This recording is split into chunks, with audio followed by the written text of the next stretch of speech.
मेरे channel new chapter vlogs में आपका स्वागत है। अगर आप यहाँ नए हैं तो चैनल को सब्सक्राइब करें और लाइक करना न भूलें। एक बार एक राजा के दरबार में एक बहुत ही चतुर मंत्री था। इस मंत्री के पास हर समस्या का समाधान था और राजा उससे पूछे बिना कोई भी बड़ा फैसला नहीं करता था।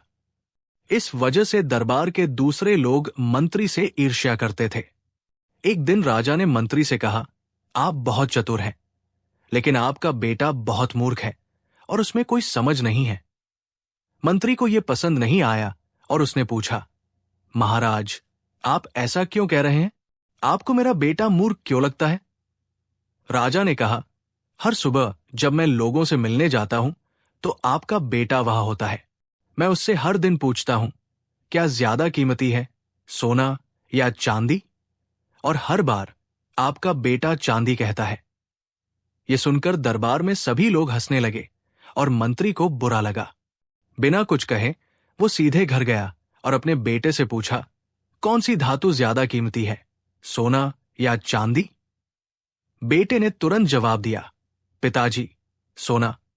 फिर मंत्री ने पूछा, अगर आप जानते हैं कि सोना मूल्यवान है तो आप राजा को हर दिन गलत जवाब क्यों देते हैं और कहते हैं कि चांदी अधिक मूल्यवान है?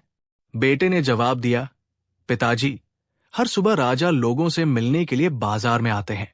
हर दिन वे मुझे बुलाते हैं, मेरे सामने 2 सिक्के रखते हैं, एक चांदी का और एक सोने का, और मुझसे कहते हैं, अधिक मूल्यवान वाला ले लो। मैं चांदी का सिक्का उठाता हूं और राजा हंसते हुए चले जाते हैं। फिर मंत्री ने अपने बेटे से पूछा, तुम हर दिन चांदी का सिक्का क्यों उठाते हो? आज इस वजह से पूरे दरबार ने मेरा मजाक उड़ाया। ये सुनकर बेटा अपने पिता को अपने कमरे में ले गया और एक बक्सा खोला।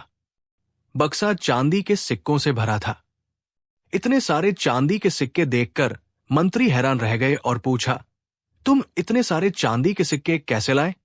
बेटे ने जवाब दिया, पिताजी, ये सिक्के राजा ने मुझे दिए हैं। जिस दिन मैं राजा को सही जवाब दे दूंगा और सोने का सिक्का ले लूंगा, उस दिन वो मुझसे ये सवाल पूछना बंद कर देगा और मुझे हर दिन चांदी का सिक्का मिलना बंद हो जाएगा। जब मैं चांदी का सिक्का उठाता हूं और कहता हूं कि चांदी सोने से ज्यादा कीमती है, तो राजा को बहुत मजा आता है। वो हंसता है और बिना ज्यादा सोचे चला जाता है। मैं एक सोने के सिक्के के लिए अपना रोज का चांदी का सिक्का नहीं खोना चाहता। ये सुनकर मंत्री को अपने बेटे पर गर्व हुआ और उसे समझ में आया कि भले ही लोग उसके बेटे को मूर्ख कहते हों, लेकिन उसके बेटे की समझदारी ऐसी चीज है जिसे सिर्फ एक बुद्धिमान व्यक्ति ही समझ सकता है। अब जब भी कोई उसके बेटे को मूर्ख कहता तो मंत्री मुस्कुराता और चला जाता। दोस्तों, आपने देखा होगा कि कुछ लोग थोड़ा काम करके उसका बड़ा दिखावा करते हैं, जबकि दूसरे लोग बिना दिखावे के बड़े काम करते हैं। अगर आपको पता है कि आप जो कर रहे हैं वो सही है, तो इससे कोई फर्क नहीं पड़ता कि लोग आपको मूर्ख कहते हैं या पागल। दुनिया अक्सर उन लोगों को पागल कहती है जिन्हें वो नहीं समझती।